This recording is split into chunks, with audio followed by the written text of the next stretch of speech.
Hi, I'm Quentin. I'm an engineer with a background in numerical simulation, initially specializing in fluid mechanics. This year, I took on the role of CTO at Falco.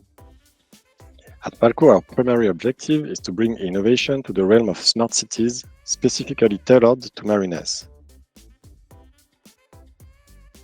In my capacity as the CTO of our startup, my main purpose will be to realize the proof of concept.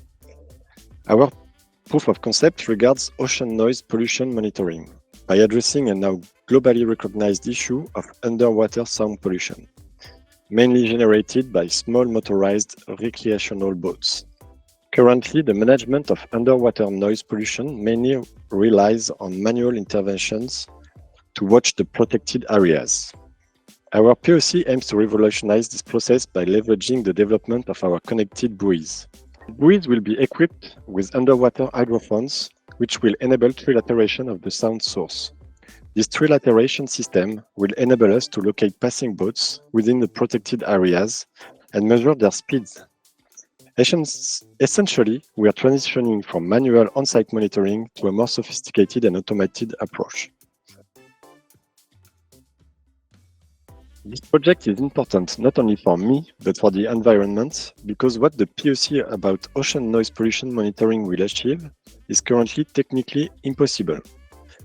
Today, if you put some underwater hydrophones in a buoy, you have to transfer all the sound recorded to a server on the shore. This massive data transfer will require the buoy to use a lot of energy just for the data transfer and therefore to be connected to a source of power, not a battery.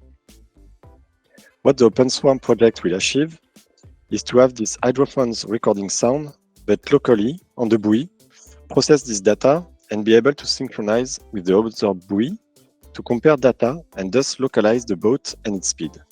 Removing the massive data transmission and reducing data process along with the data synchronization will allow to use small batteries, like the ones you may use in toys, for a lifetime of a year.